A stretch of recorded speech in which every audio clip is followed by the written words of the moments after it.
নমস্কার বন্ধুরা, আমি নবীন। আপনারা দেখছেন নবীন সেফ গার্ডেন। টাইটেল আর থাম্বনেল দেখে হয়তো বুঝতেই পেরে গেছেন যে আজকের বিষয়টি কোন টপিক নিয়ে।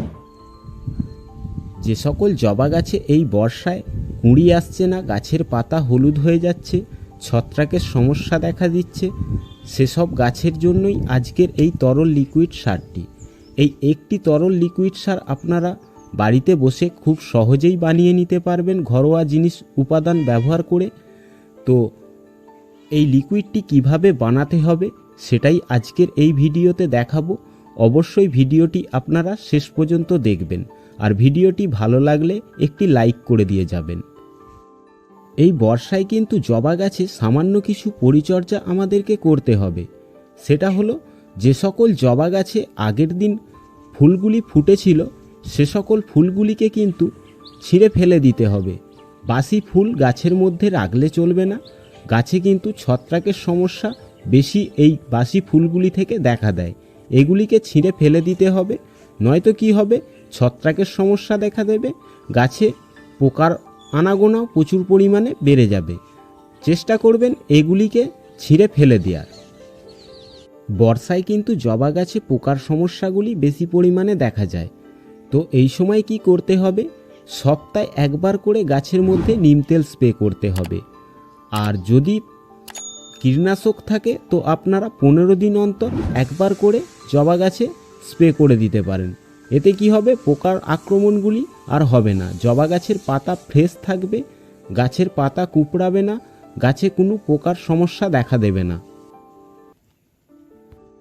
এরপর এই লিকুইডটি বানানোর জন্য আমাদেরকে একটি কন্টেনারের মধ্যে 1 লিটার মতো জল নিয়ে নিতে হবে। আমি এখানে রঙের কন্টেনার একটি 1 লিটারের নিয়েছি।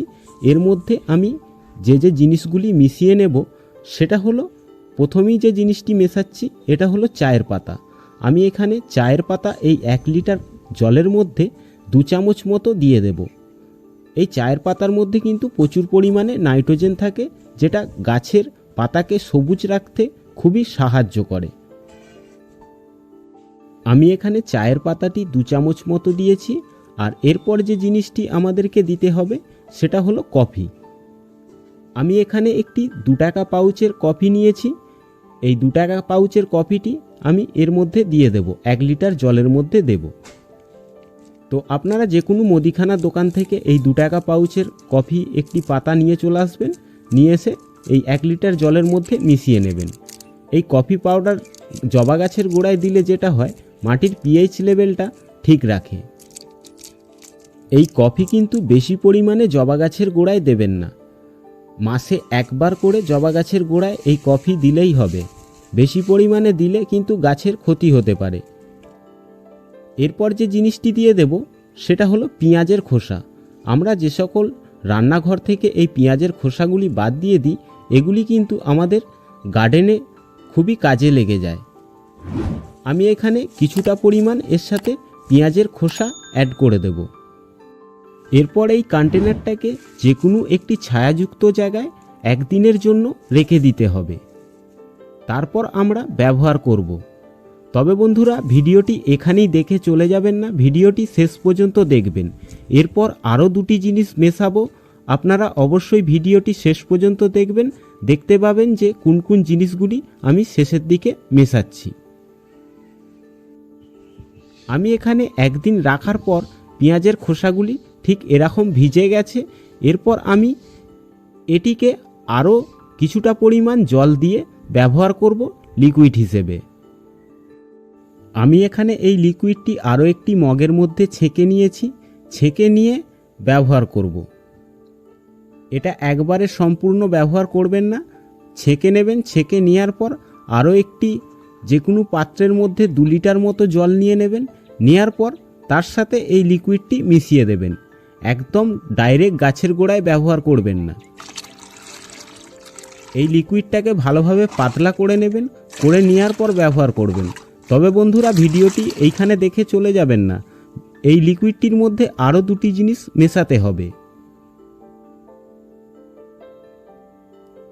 এরপর যে জিনিসটি মেশাতে হবে আমাদেরকে সেটা হলো নিম পাতা। আমি এখানে নিম পাতাকে বেটে নিয়েছি ভালোভাবে। বেটে নেওয়ার পর এর মধ্যে ব্যবহার করছি। কিছুটা পরিমাণ নিম পাতা আপনারা মিক্সার মেশিনে বেটে নিতে পারেন কিংবা শিলেতেও বেটে নিতে পারেন। বেটে নিয়ে আপনারা এই লিকুইডটির মধ্যে মিশিয়ে দেবেন। এই নিম পাতা কিন্তু যেহেতু এই সময় বর্ষা, প্রচুর পরিমাণে বৃষ্টি হচ্ছে, টবের মাটিতে যে সকল ক্ষতিকারক পোকামাকড়গুলি থাকবে এই পোকামাকড়গুলিকে কিন্তু দূর করবে এই নিম পাতা। এরপর আরও একটি পেস্ট আমাদেরকে মেশাতে হবে। এই পেস্টটি হলো কাঁচা হলুদ বাটা।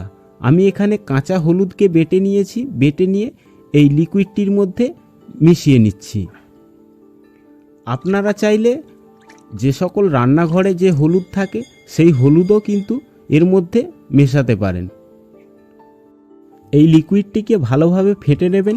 ফেটে নেওয়ার পর যে সকল জবা গাছগুলিতে কুঁড়ি আসছে না, গাছের পাতা হলুদ হয়ে যাচ্ছে, গাছে ছত্রাকের সমস্যা দেখা দিচ্ছে, সে সকল জবা গাছের গোড়ায় পরিমাণ মতো দিয়ে দেবেন।